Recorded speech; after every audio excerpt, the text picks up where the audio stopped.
So today I'm going to share a very personal story with you. And I'm joined by my co-host today again, Austra. So Hello, welcome. hello. Hello, hello.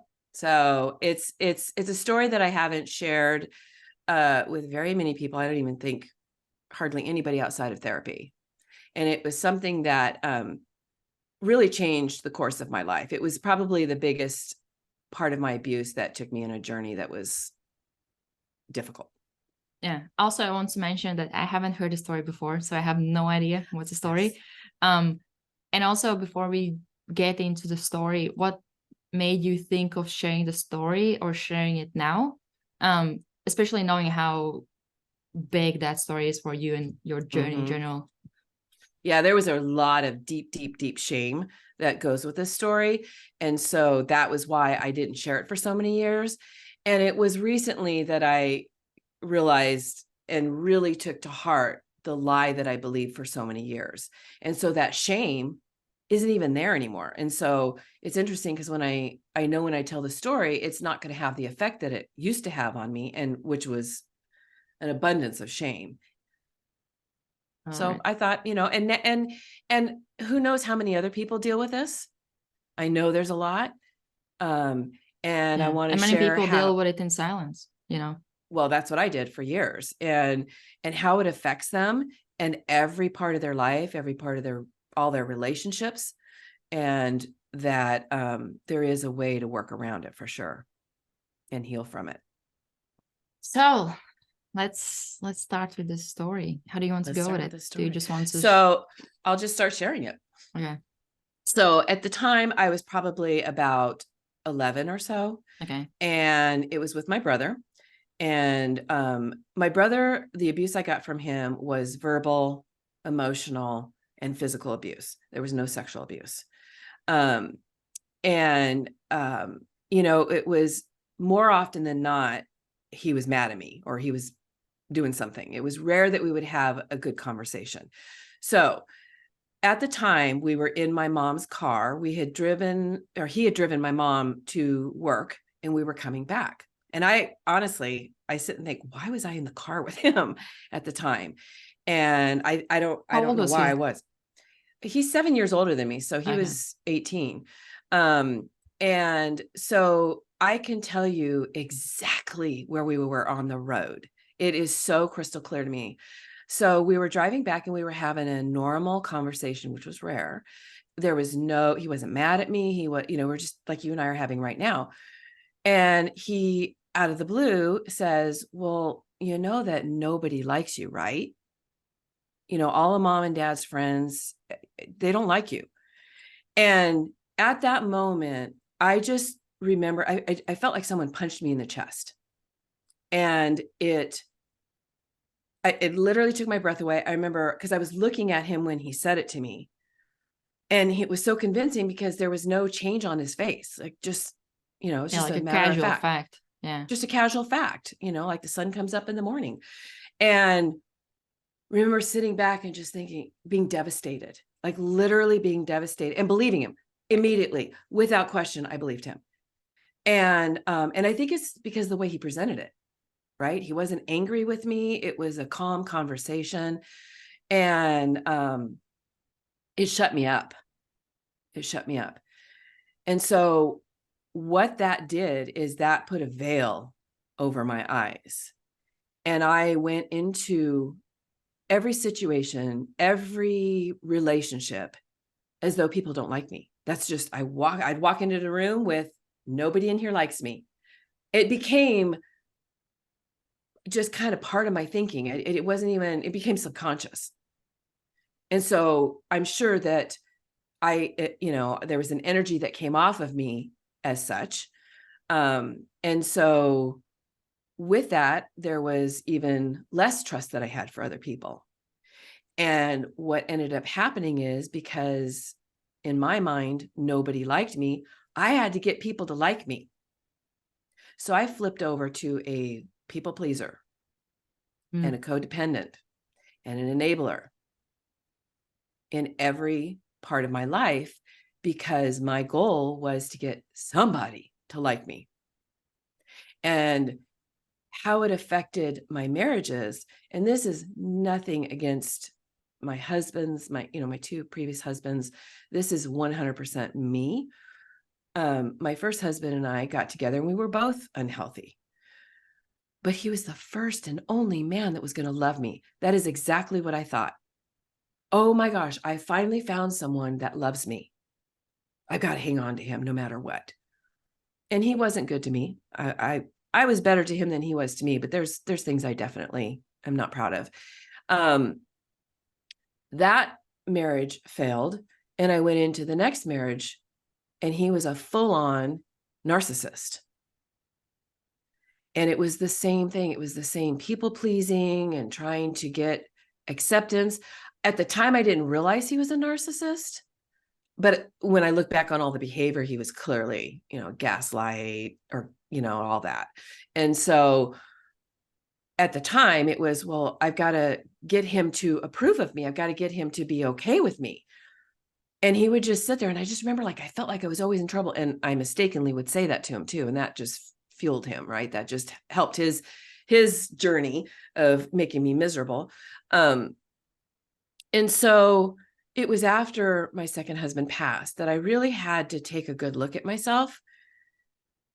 And I did. And I started, because what it also caused me to do was be desperate. Yeah. And it caused me to chase people. It was friendships. It was men. Because if a man paid attention to me, and this is a little difficult to talk about, honestly. I mean, there's still a tiny bit of shame in there. But, if a good looking guy paid attention, it was just that, because of that mindset, somebody likes me. So I have to go to that. And I would just be drawn to it, and I would have to hold on to it. And I would be desperate because, finally somebody likes me. It was just that mentality. And I don't know exactly what the switch was that caused me, because before I met my current husband, a good part of that was worked out of me, because it was very different. I wouldn't have the husband that I have right now had I gone into that relationship with that mindset, for sure.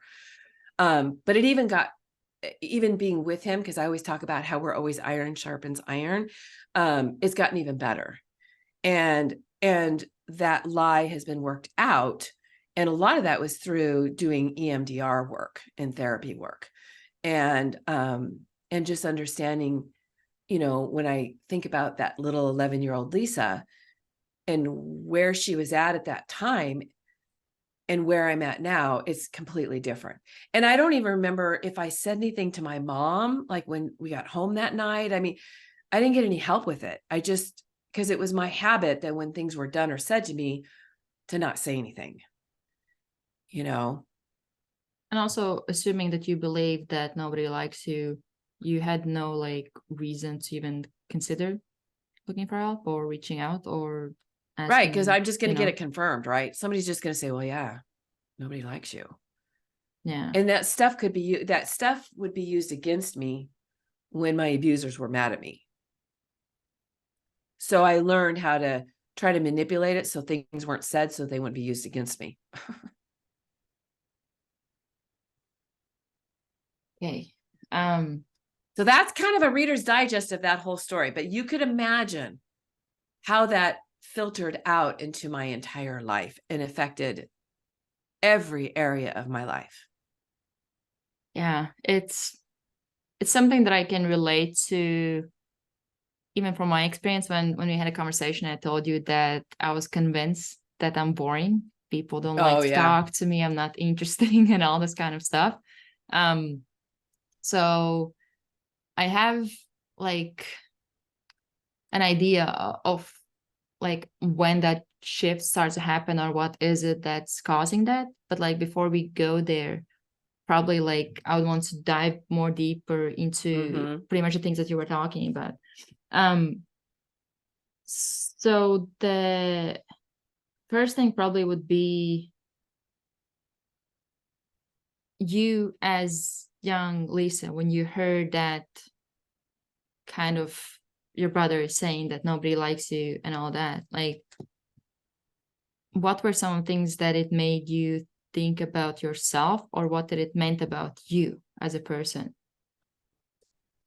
Why am I here? What's my value? Like, if nobody likes me,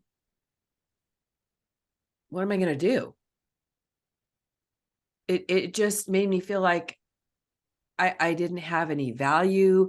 I had no reason to be here. Like, and then it even went as far as, well, am I supposed to be here so people can abuse me? Is that what I'm here for? I remember even thinking that.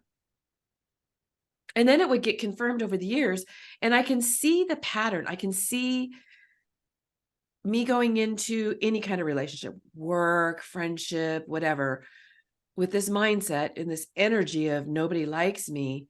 And so what am I looking for? Yeah. I'm looking for confirmation. And I got it all the time because that's what I was looking for. Someone would look at me wrong. And it wasn't because they did it on purpose. It was just they happened to look over at me and misread. I misread. Oh, well, there you go. See, they don't like me. They just glared at me. I mean, Yeah. it was just, it was It's literally a veil. it's really interesting how that works, because that's another thing that I wrote down. When, and this can be relatable to anything. For me, big thing was literally like talking to people, being sociable. I was like, oh, I'm so bad with people, you know, which now, even like you knowing me, you probably wouldn't be like, what do you mean? Like, I know. Yeah. yeah, it's that's not true. Yeah. So like I noticed that there's like certain things where, let's say if I would be anxious being around people, my body language would be a certain way. And then like a few years ago, when I started to do journaling on it every single day, I would literally reflect on every single interaction or the interactions that I remembered with people during that day. And one thing that I remember vividly was that I was at the cafe and I was buying like coffee. And as I was buying it, I didn't even look person in the eye. I was just like down, not looking, and all that kind of stuff. And when I reflected on that, I was like, okay, tomorrow when you go there, look the person in the eye. And instantly, the moment I did that, we had a conversation and they were asking me what I do and all this kind of stuff. And one thing that I understood from that is that a lot of times and that's something that I knew as well, but this is a good example to explain that, is that a lot of times when we assume, so let's say in my case, if I would be like, oh, I'm boring, nobody likes to talk to me and all this kind of stuff, naturally, because I assume that, I behave a certain way, which then now the other person from the side, they read that situation as she doesn't want to talk to me. But all I think about is, nobody wants to talk to me, nobody likes me, I'm boring, and all this kind of stuff. So a lot of times I think especially in the beginning, we might not be aware of how much or how big a role we actually play in certain scenarios or situations that reinforce that belief, and how we might even kind of create the world around us where we even initiate that kind of response. Yes.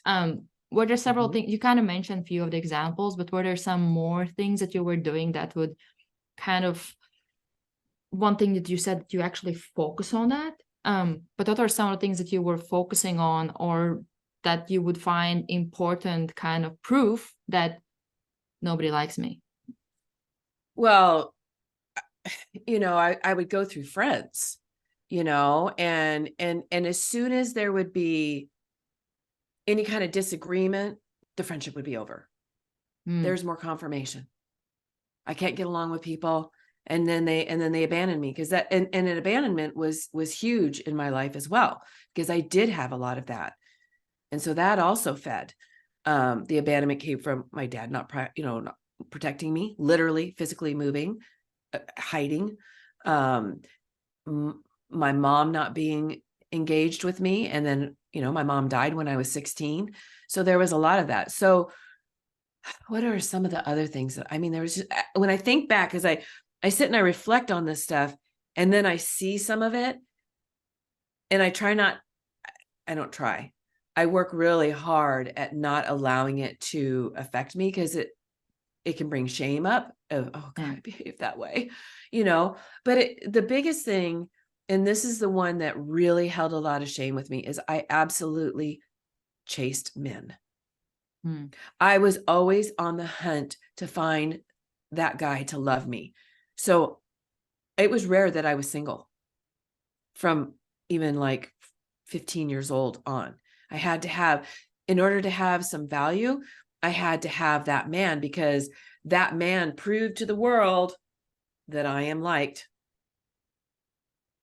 It's Interesting weird. how it was I'm like processing through, some of this as we talk, yeah, literally. yeah. Oh, that's the interesting thing, because there's several things that even now when I look back, there's literally like, I think I told you about like I would avoid saying the word through, because I was like, oh, I have a really shitty accent. I can't say it right. I have to say everything perfect in like my second language. I literally would, in my mind, when I would say something, I would restructure the sentence so I don't have to say the word.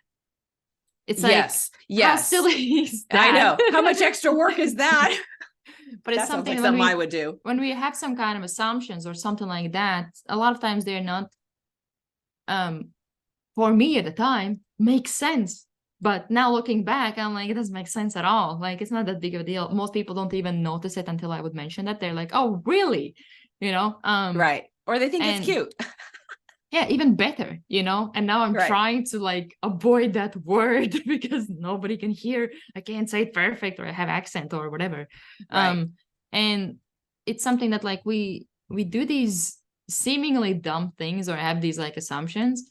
But a lot of times I think one reason for that is there usually is reason for that. And that's the only or the best coping mechanism that we have found. So for you to feel liked or accepted, which is pretty much like when you are that desperate to find relationship, it's pretty much you trying to be accepted. And the only way how you can do that is to get that from somebody else. Right. And I can literally tell you, when I think back on that, the exact phrase that went on in my head is, you know, when I would finally have a boyfriend or a husband at the time, is I finally have value. Because without him, I had no value. That is exactly how I felt. That's What would happen crazy. if you, or like at the time, if you would think about being alone or being single? What would that mean? Oh, it was frightening. It was actually frightening, because it you know what, it felt like abandonment. That's exactly what it felt like. And when you're feeling abandoned, that's very frightening. And so it was very scary. So I'm just, you know, it's just coming together even more as I talk about it. And it was just, yeah, it was frightening. And there's a difference between being alone and lonely, right? I was absolutely lonely. And now I can be alone and I'm not lonely. Yeah, I it's need similar my alone to time. the way I usually explain it. There's a difference between being by yourself and with yourself. Ooh, yeah. Yeah, Yeah. Very because a much lot of so. times we might even be able to be by ourselves, sitting on our phones or whatever. We're just like physically alone, but are you able to be with yourself? When all the Correct. distractions, everything external is off, are you Mm-hmm. able to be with yourself? And if you're Yeah. not, because like that's where when you're pretty much like with yourself, one-on-one, you have no place to lie, no place to hide, and you will see things that you don't want to see, and you will have to admit things to yourself that even though you know might want to go out there and pretend like everything is okay, but you know it's not. And Yeah. those are the moments when you're with yourself, that and that's something that I don't know where I came with that idea, but that's what I would associate people who are like doing a lot of partying, stuff like that, where they're doing anything to to be around people to avoid being with themselves. Yeah. Because Yeah. many people they would use reason to meet up with people as a way to avoid being with themselves. And I Yes. have had conversations with people where they say like I feel uncomfortable being like just alone. Um, Mm-hmm. which for me it also it took a while, because like especially at the beginning you hear all the negative stuff and you can't Yeah. really and you don't really Yeah. know how to turn it off or what to do about it. Mm-hmm. But then over time it's more like, oh, here's something to work on, here's something to work on. And I got to a place where I need to have time with myself, otherwise Mm-hmm. I can't function properly. That's me too. Yeah. And did you have that time then? And what's the difference between now and then? Or like when Oh, did you start to see a change where you were more able to spend time with yourself or just even be alone? yeah. Big difference. Big difference. Because the old Lisa, I call her, didn't want to be alone, didn't want to have the quiet time. I would keep myself very busy, whether I would go get a second job, because there was a time where I was holding 2 jobs. And I get that. Yeah. And I couldn't be with myself. I had to keep busy. And so I was constantly going, and I was constantly tired, and I was constantly sick, and, and now, like you, I have to have my alone time. I have to have my time alone to just kind of rejuvenate, to be with myself, to have conversations with myself, to journal, to meditate. I have to have that time. I actually get overstimulated. And one thing that I learned about myself that I used to get really upset at myself and didn't understand, and now I do, is I would commit to going to an event, right? And I would really mean it when I'd say it, and I was excited about it. But as we get closer to the event, I didn't realize it, but it was my anxiety. It was rising up. Oh, I know the feeling. And I didn't understand it. And then I would start finding excuses, and I'd always come up with a lame one. Oh yeah. And I would cancel, and I would just feel horrible, because I really, honestly, when I said I was going to go, I honestly because meant you it. knew the truth. You knew the real reason. Yeah. It's a really good example of, we can't lie to ourselves. You can lie to somebody else. You can come up with reason. They might even believe that. But to yourself, like, that's where you have that guilt. I know exactly what you mean. I would be exactly the same person. I always had a reason not to go somewhere, or not to go to some kind of birthdays and stuff like that. Birthdays might not be the best example. But even like some self-development places or something like that, which I was holiday party. Those are the ones I struggled with. Yeah. Even like spending time with family, you're still like kind Yeah. of anxious, And Yeah. I don't really have any, like, not that I'm aware of any like childhood trauma or something that would be a reason for that. Right. But I had like really high anxiety, where it would literally stop me from doing things. But one interesting thing that I found is that even though I was afraid even to go to UK to study, like, it makes no sense, I had like I was in like budget. I was studying like psychology in Latvia. I got in what I wanted to study, and I could study it for free because I had good marks, stuff like that. I had like, I think, one of the 2 spots that you could get. But I was like, yeah, but I want to do like sports psychology, and you can't study it in Latvia. And I found like a course in UK, and I still have no idea how I did that, because I have never been on a plane before. It was my first time ever flying. Wow. Living by myself. I went to a Wow. country where I know nobody. Like, I didn't know a person. I knew only like my landlord, even though like I didn't know the guy, And because I just had to find like, I needed to have address for application. That's the only reason why I had to find somewhere to kind of already sign the contract with. So there's like so many things, and that's, I think, part of it. Also, being alone to an extent can be related to, I think, from what you said about the like looking for a man, for some people it might just be like being around people, having friends, or somebody who is kind of making you feel good about yourself. Always be social. Yeah. Pretty much like using others as a reason not to be by yourself. Or not even that, but to raise your perceived value of yourself. Because you believe within yourself that there's no value. So now if I'm with this like super good looking guy, it means I'm valuable, because there must be something that he likes about me. So there must be value, Right. He sees something in me I don't see. Yeah. And I think the interesting thing too, because like a lot of times everything comes back to confidence and your belief in yourself and things like that. It's understanding even how do you get to that point, because the moment you start to feel more confident within yourself, you don't really tolerate somebody treating you a certain way. You're able to say no or draw a line, which like for you, from what I understood, at some point you had it where that wasn't enough. You didn't have that level of confidence yet. You were just like, yeah, I'm done. You just get to the point when you're done, and that's when you draw the line. But then over time, as you grew, you were able to draw that line much quicker, and you didn't have to get to that point because you started to see more value in yourself. So you're able to see that this is not the way I should be treated. And you're able to draw that line without getting to that point where you just tolerate. Yes. until you get to the point and you're like, okay, I'm done. Mm-hmm.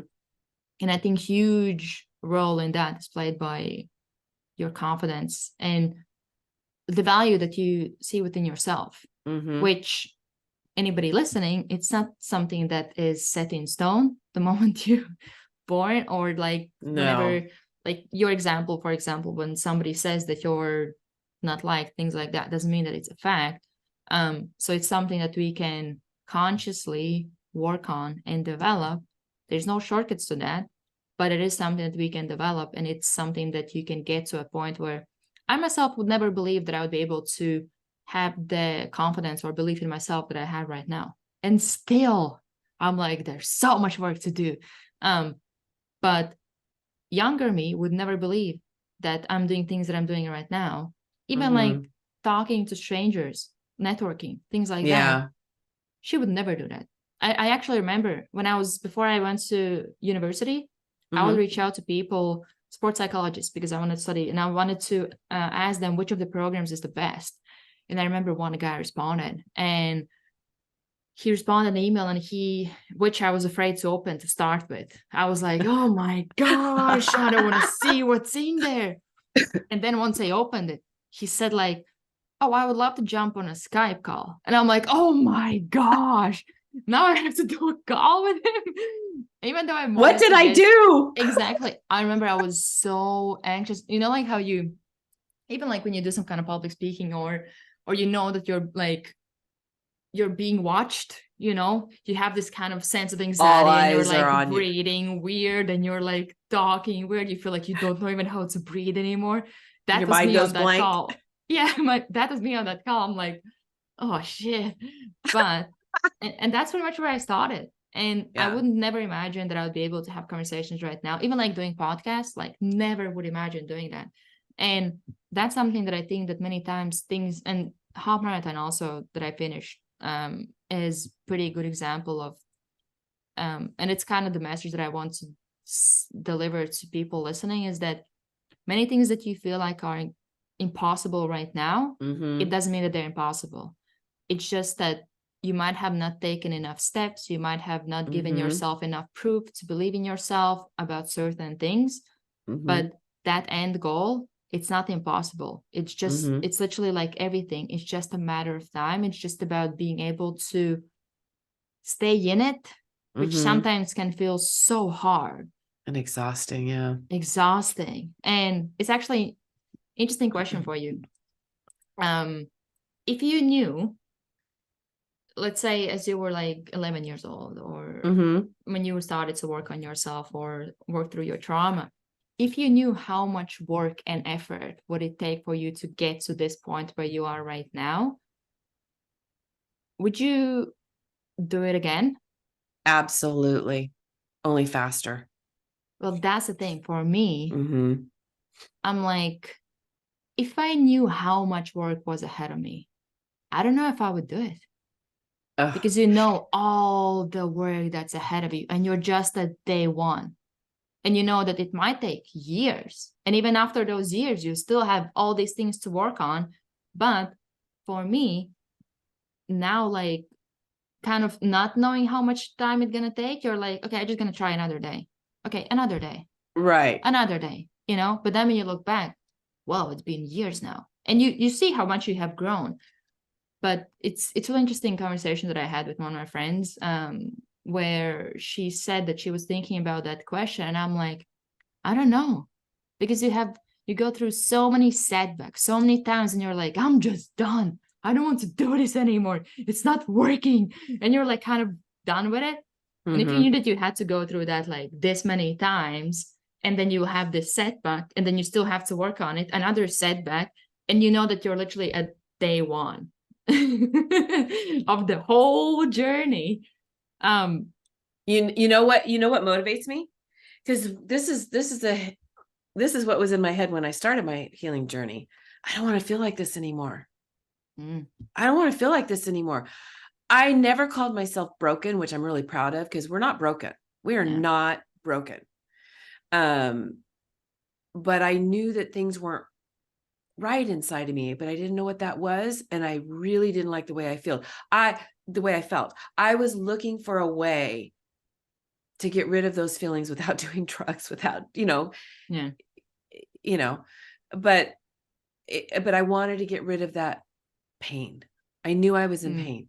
And see, that's what's different is because I'm listening to you and I get it. Because if I sit back when I'm 11 No, years old actually, and I look at that, if I it's knew a the lot. end goal, how it looks like, Yeah. how it feels like, I think Right. it's different. Correct. Because if you go with not knowing, yeah, it's an interesting one because it's is. something that only you, knowing how much work you have put in yourself, you know how much work it actually is. It's not something that you see on Instagram, like short video telling you that, oh, I was here, now I'm there, and and you get reinforced with those messages and you're like, how long is it gonna take for me? How long is it gonna take for me? And a lot of times it's kind of, it can trigger somebody to quit doing that work because they feel like it's not working on me, Just know it's a journey. It's not a destination. And the cool thing is, though, it is a journey, right? And you're going to have times where you're going to have a lot of growth and it's going to be a lot of work. And then you're going to get a little break. You're going to have a measure of growth. Whew, and you're going to take a little break.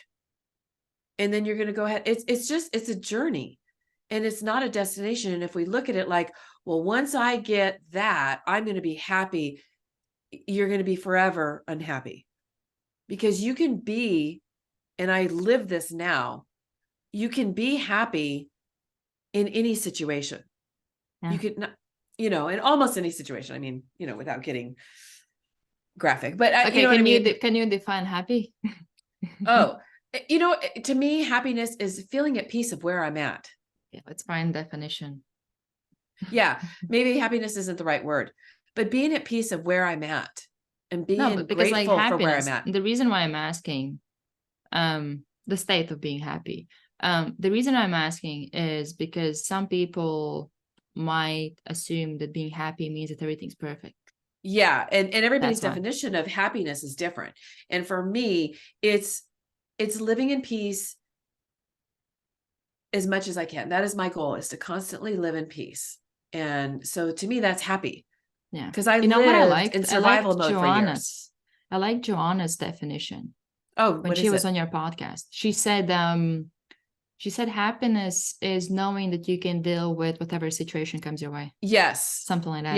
Yes. I remember that. Yeah. And it gives you so much peace, sense of peace. And confidence. Yeah. And empowerment, right? Because you're not a victim. And see, that was the thing that not only was I in survival mode for most of my life, but I was also in victim mode. So nothing was my fault and everything was happening to me. And it's a terrible, burdening place to be. It's one of those things that you want to crawl out of your own skin and get away from yourself because it doesn't feel good. Yeah. Question about that event. What was it that made you believe him when he said that? That's a really good question.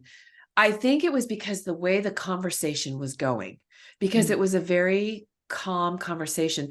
And I don't remember, obviously, what we were talking about before he said that, but it did blend into that question. So it didn't seem like out of the blue, we're talking about driving down the road and then he said it. It wasn't, the way I just remember like it just flowed perfectly.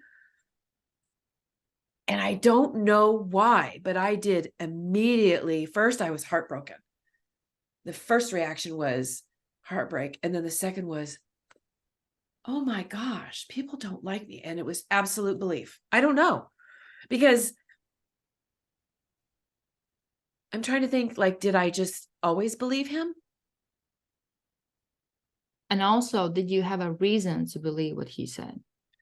Well, and that could be true because of the abuse had already been going on and the lack of protection, which if you're being physically abused or emotionally abused or verbally, and nobody protects you, the two people that are to step in to protect you don't.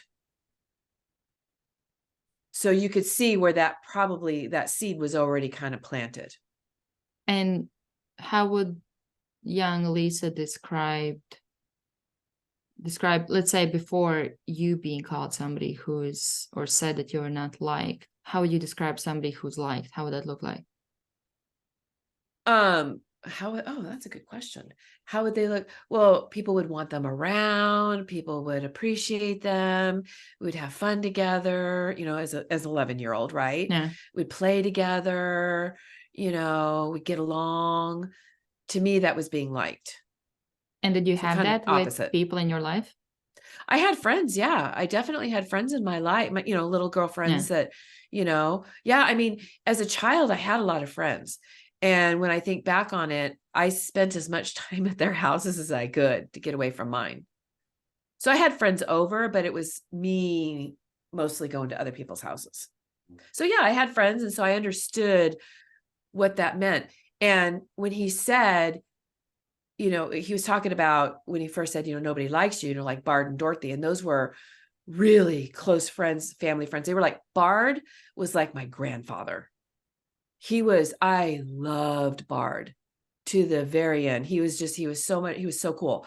And so these family friends, they were like, extended parents. And so he's telling me that these people don't like me. It was devastating. And I'm like, how could they not I didn't understand. I thought, and that is, I think, the first time I started thinking, God, why was I even created? Why am I here? And it's so interesting how easy we can jump to those thoughts, even Yeah. though you might not have had like real reason for that. Right. Right. I didn't have solid evidence. I mean, my family friends didn't mistreat me at all. I never felt that way. I never felt that they didn't like me until he said that. And then I started watching. And of course, I was looking for confirmation because that's what we do. And I'm a kid. I'm looking for confirmation. I start seeing it. In what ways did you see it? Oh, it's just silly because you look for it and it could be something as far as, this is a great one. Because I had someone say this to me one time and it was kind of crazy, but they looked at they glared at you, but maybe they didn't. Maybe they weren't even looking at you, but Yeah. I'm looking over at them. I see them looking at me and glaring at me when actually they're probably squinting to look past me to see something else. And your Because first I thought actually is had someone probably accuse like me of that. something's wrong. Yeah. So then they're glaring at me. Oh God, what did I do? Oh, and so then I'm sure, as I got older, my behavior did exactly what you were describing earlier. And that is kind of put that energy out there. And then it just becomes this vicious cycle. Yeah. And it's so interesting how we don't even see that. Right. We have so Right. many blind spots. Right. I saw cycles in other parts of my life, not in this, but I saw it in other parts of my life. And the frustrating thing is, at the time, I'm like, I'm sitting back, I'm watching this happen again, and I don't know how to stop it. This is crazy. Because then here's the next step that's going to happen. And sure enough, that would happen. And okay, we'll wait a few months and look, it's going to happen again. Yeah. And it's maddening. I think it's the kind of the dangerous phase of self-development is that awareness stage where you are aware, but you're not knowledgeable or experienced enough to know how to deal with that or change that. You just see it happening. Right. And then the you're way like, and the way I describe it is that you literally feel like you're in a prison. You see everything yes. happening in front of you and you Yes. feel like you can do nothing. Yes. And Yeah. it might even feel more painful than not being aware of it. Right. Because now you actually see it and you feel like helpless. You're just Right. like looking at patterns repeating and you're like, this is me doing it, but I don't feel like I have any control over me. Right. You Right. know?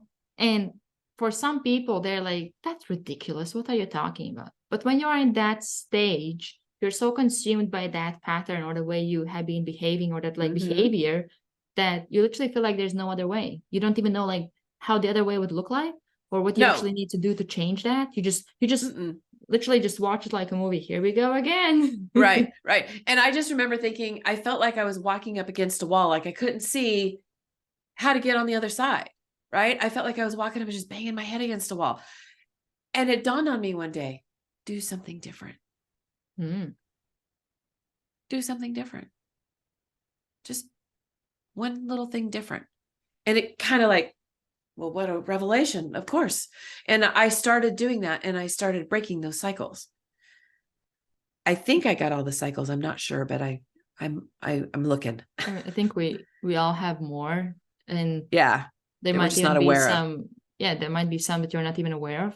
But I think Yeah. the good thing is that, especially if we build supportive like social circle around us, they're able to see things that we're not, and they can point Right. out those blind spots that we have, and they can help us to address that. And a lot of times they might need to have a lot of patience, because you might be like, oh yeah, I know, but you're not ready to do anything about it yet, Right.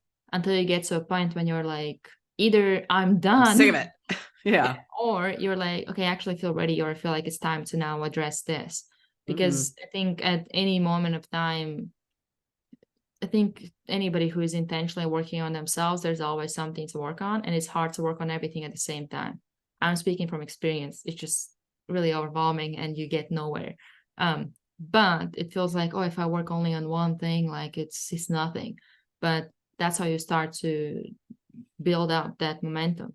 But I mean, yeah, that's the growth and healing journey, is it step by step. yeah, And most of the time it's baby steps, and that's okay. Because baby those baby steps. steps add up. I mean, Yep. that's what I did. I mean, for me, and I'm sure some of the listeners can relate to this. What I used to do is I would look at the whole picture and I would get overwhelmed. And then I would shut down. Yeah. Oh my gosh, there's just all this stuff. It's just so much. Where do I start? Right.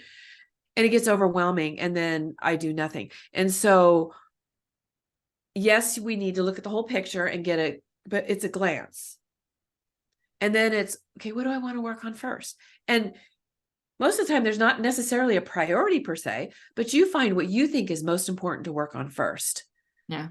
And you just take baby steps to make that better. It's just making one little change, one Yeah. little change. And That's with all it that, takes. also another thing that I want to point out is, when you start to do that change, don't start with something that you feel like that's the biggest problem, that's the hardest to Yeah, change, because then it's easier to hit that wall when you're like, yeah, it doesn't work. But instead, what you can do is you find something that you know you can deal with, or you know you can change, and start there. And then you will start to build up that confidence where you show correct. yourself, okay, I can change this. I might as well take something bigger, something bigger. And then when you get to the biggest thing, or seemingly biggest thing, one, you might see that It's it might actually not be the biggest one. exactly But also it might not seem as intimidating, because you have built up your like tolerance and your ability correct. to be able to deal with that. Plus confidence, which helps a lot. And it's But motivating. It's motivating when yeah, you start taking those baby steps, and you're going to take a step back, and it's okay. Give yourself some grace. yeah. It's okay. It's a journey.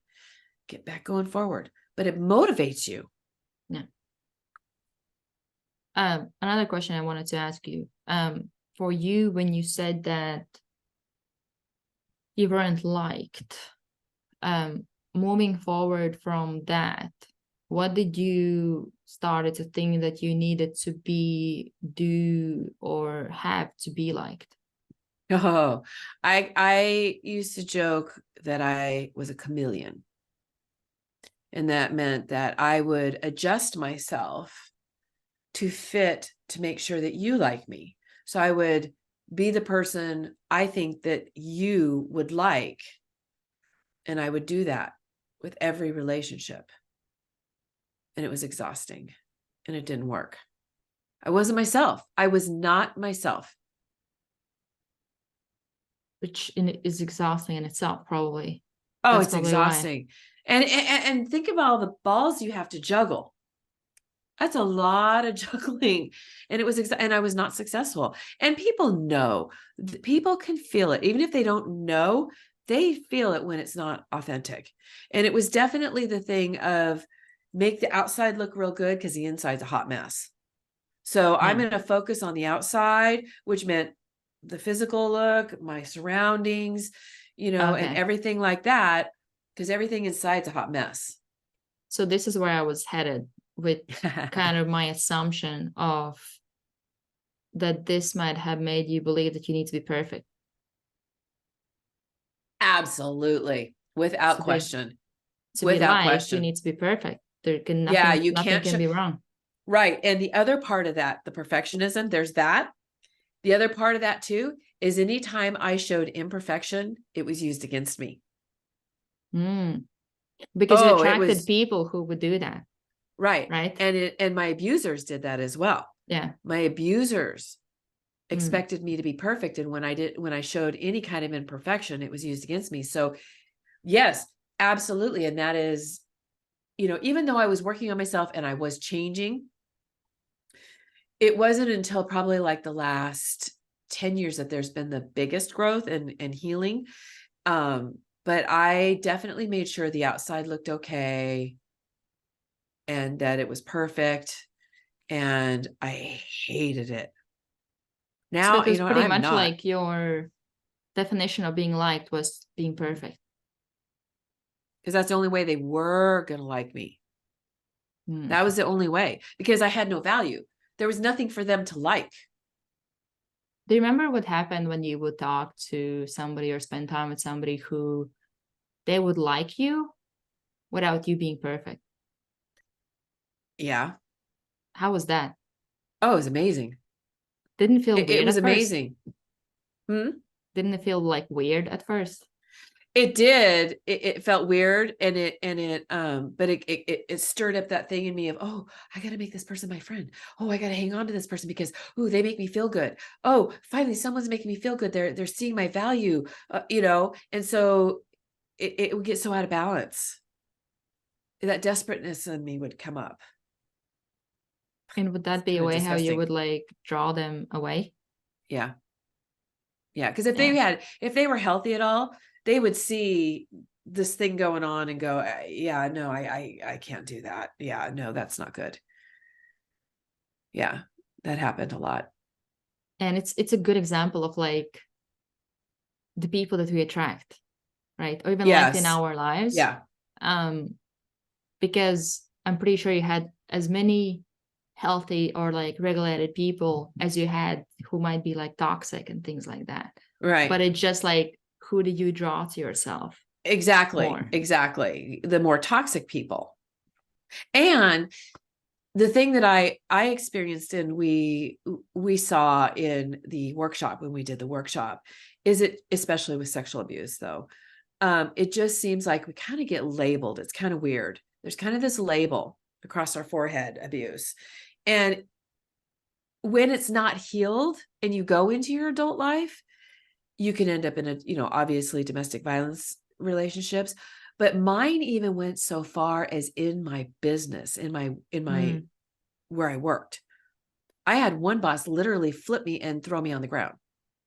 Well, So there's something to say about why did I tolerate that? And you know what? After he flipped me on the ground, the people standing around, all of us realized what he did. Like I didn't see it coming at all. And everybody was like, kind of like, and you know what I did? I got up off the ground. I sat down in my chair. I pulled my chair up and I started working with tears streaming down and kept my mouth shut. So that was the energy I was putting out there. I basically told him it was okay that he did that. I did nothing to protect myself.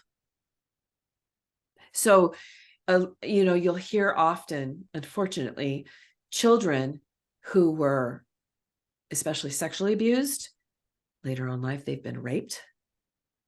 It's just this, it's almost like we get kind of marked at the time. It's kind of weird until we get in ourselves and we start protecting ourselves and standing up for ourselves and seeing our value. We can emanate this energy. yeah, I think it's something that, yeah, until you see the value in yourself, you will allow others to treat you however, Correct. Exactly. And I clearly didn't value myself, right? Nobody liked me. I was convinced because I had no value. So my boss picking me up and flipping me on the ground, the other boss walking up as I'm sitting there walking or typing away, walk up behind me and kick the back of my chair to scare me. So, it was like, why was that okay? Why didn't I stand up? Because I tell you today, first of all, it wouldn't happen, but if it did happen, it would happen one time and that would be it. and it's so interesting how both potentials, one real scenario and the other potential where it wouldn't happen, they're same person. It's you. And how that kind of title probably might even be at the identity level. If you have been Yes. abused, you now start to identify yourself as that. And it's like part of your world now is getting abused. You know, part of your Correct. reality is that. It's like, it's just part of life. And you kind of might It's your unconsciously norm. accept that, you know? Yeah, Yeah, it's I'm your the norm. person that like people do bad stuff to, and that's it. Or in your case, it might have been that like victim mentality, Totally. you know? Yes. Yes. Because I should have never allowed that. You know, I was What does just so like worried about losing my playing, job. what does like playing respond, or like having responsibility for yourself, for your life, what role does that play in that change towards not allowing to people to treat you a certain way, or not tolerating certain like behaviors from others, stuff like that? You know what, the thing that changes the most is learning to love myself. Learning to treat myself as my best friend. And over the years, I for a long time I said, you know, be your own best friend. But I really get what that means. I really get what that means. And you know, when you know, it's getting those voices out of my head that are not me, because I had the abusers in my head. And it's just understanding that I'm losing my train of thought here for a minute, but ask the question again. I forgot the question because I have another Ah, one. okay. So another question is, so somebody who you said being your best friend, Yeah. what did you say to somebody who says, how can I be a best friend to somebody I hate? Woo. Well, first of all, Because I you think gotta get that's where a rid of lot of that. times people start. Oh They hate yeah. themselves. I even thought And it was humble to hate myself. I really did. mm, I really thought it was humble. Yeah, no, you cannot hate yourself. You cannot. You cannot. You know, and the reason why I hated myself is because I looked at all my mistakes. I looked at all the things I was doing wrong, and I was looking at all the cycles I was doing, and you know, everything I was doing wrong. That's what I focused on. So yeah, I hated myself. That didn't feel good, obviously. And you know, I don't hate anybody else. So why am I hating myself? So first you have to maybe learn. because it's easy to hate you. It You see is. all It's the so easy. reasons to hate yourself Who's gonna for. correct me? I'm in my head sitting here telling me Yeah. I hate myself. Who's gonna correct me? And you see all the mistakes you do, Oh, everything. especially with You these see everything. glasses of nobody likes me and all this. So you actually see Right. even more than there might actually be. The reason why I'm asking is because I also was at the place where, I don't know, hate is a really strong word. Well, I But did hate myself though. I really did. yeah, Mm-hmm. it's so weird because for me, it's even hard to remember that time. Now that I have grown like so much, it's like, how do I actually feel? I know that I didn't like myself, and many things that I wanted to do to change myself was either from like, I don't have that like maybe rage in me. I have more of, because Oh that's one of yeah. the things that I learned. I can't be angry, you know. Oh boy. Yeah. But for me it was a lot of like shame, guilt, probably hate as Mm-hmm. well, because I would beat myself up a lot. Yeah. Even though technically I had no reason. Like if I now when I look back, I'm like, whoa, I was like quite impressive kid. But I would still find reasons to beat myself up. And from that place, it's really hard to change or improve because you keep going in circles. Because if your Yeah. reason to change is because you hate yourself, it's really hard to sustain that because it's kind of based on really a negative emotion. Yeah. But at the same time, I mean, the reason why I'm asking this because I know that there might be people who are going through this where it makes sense. Sure, I need to be like my best friend and all that, but how can I do that when I hate myself and I don't even know how loving myself looks like? It's like it's so hard to imagine because you have hated yourself pretty much like all the time that you remember yourself. It's like, how do I even change that? How do I not hate myself? Um, Yeah. and I mean, like, where do you start? you know what? The first thing that comes to my mind is, like I said, I was focusing on all the things I was doing wrong and all the reasons to hate myself. You need to start looking for reasons to like yourself.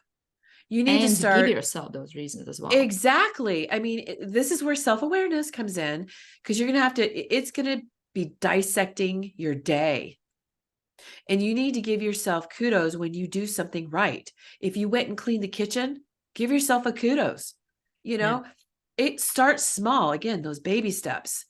And it's going to feel awkward. It's not going to feel okay. Don't go by your feelings. Yeah, it feels really Give cringe in the yourself beginning. And I literally do this. Good job. Good job, Lisa. I'm proud of you. I literally do that now. Literally, I'll hug myself. Good job. I give myself a kudos. And anybody listening who is at the it's gonna be beginning of weird. doing that, so weird. It's so, but it works. Over time, it works. It does. But I think in the beginning, you're like, this is ridiculous. Yeah. One thing that You'll have an can attitude. help. Yeah, one thing that can help that came to my mind was, so that's why I said there's two things. One is you look for what you're doing good already. So it can be literally as simple as the things that you said, like I made my bed. I show up. I even have a job. I show up to work on time. Right. You know, I do what I had to do at the work or stuff like that. I made myself breakfast, whatever. And then what you can do on top of that, start to look for things how you can do something good or do something that would make yourself feel good at, okay, yes. I am the person that is worthy of this or that. And it doesn't have to be something big. No. One thing that's super helpful is like baby steps that I always talk about. It can be literally as small as that simple thing as making bed. Imagine if you made bed 30 days in a row, every single day. It takes you it doesn't take that long. No. But if you now see and know that I did something like 30 days, even if some days you forget, even then you're still gonna do it way more than you would have before if you didn't do that. And you do that enough times, you start to see that, wow, I actually get a lot of things done. Right. Regardless journaling of how big helps or small. too. Yeah, journaling also, it can be dangerous as well. When you start to see all the things that are like showing up that you need to work on, but it helps a lot even to understand yourself, which initially you might not like things that you become aware of, but they're really helpful. But so those two things, like finding, doesn't have to be big again, just finding things that you're doing well already, and then looking for things that you could start doing and start doing those, but don't make them like huge. Make them like baby steps. Baby steps, really tiny. And then from there you will start to see, and you slowly start to train yourself to focus on the positives. And at some point you'll start to think like, why did I even focus on that? It's not even there anymore. Right. Because what I was going to say too is, because what's happened is you're in a negative mindset, right? Yeah. And so these are two positive things, and there's one more. And this one is really critical. And it's being grateful. And it is looking in addition to things to be grateful for. And it can be, I woke up this morning. I woke up in a comfortable bed or in a bed. I'm able to take a shower. I'm able to make a meal. So there are things to be grateful for, and having a grateful heart will change your mindset, and you will start seeing the positive things. Because once the problem with negative is it doesn't take long to get there, and it can get you stuck. And there's no good thing that's going to come out of a negative mindset. And it starts real small, of starting to complain or whatever. And next thing you know, everything's negative. So having a grateful heart. And I say this stuff out loud, like, I don't care. I'm alone. I don't care. And I'll just be like, I am so grateful that I get to do this podcast. I am so thankful for this, And so that's another really key that's going to switch that mindset. It's going to take time, and you're going to slip back, but just keep moving forward. Yeah. Maybe this is something that we could finish off on. Okay. As from things that we just said, the person listening, you can choose maybe one of those things that you can start to practice, or choose like one baby step, or like look for like, you can literally start with one good thing that I did today, or something, or do some journaling, or find like one thing that you can be grateful every single day. Start with something small and just keep doing it, but do start small. If you now have to look for like 50 things you're grateful for every single day, good luck, especially when you feel like nothing is going right. You don't like Yes. anything, you hate yourself, you hate your life, and all that kind of stuff. It will be really hard to find that many. But one, even if it takes you a while to sit on it and think about it, you will find at least one. You will. You will. And it's going to take time. And so don't be discouraged when you start today and you don't feel different tomorrow. It's going Yeah, to take time. it's a good point. It's going to take time. And then, because I'll tell you, honestly, when I started, I would be like, okay, I'd be all positive, and then I get negative, and then I would slide way back. Yeah, it's like, And then I oh have to start no. over again, you know? And then Like you after a go these while, like huge waves. and what you'll notice is that over time, as long as you keep working at it, is that all of a sudden when you slide back and you get in that yuck, you don't like the way you feel because you're not living in that yuck anymore. Yeah, And it doesn't so even feel natural. it doesn't. And it's just, it's like, I don't want to feel like that. So I want to keep moving forward. And so you'll notice it, you'll feel the difference, and that will draw you to doing more stuff that you're grateful for, and all the stuff we were talking about. Yeah, I think we kind of covered. Anything else you want to add, or because we covered quite a lot? We did cover a lot. We really did. It's just, I just say all the time, just give yourself a lot of grace.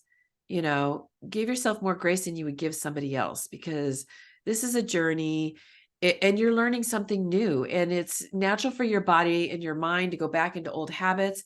But you have the power to change it. It's just going to take some time, and give yourself grace.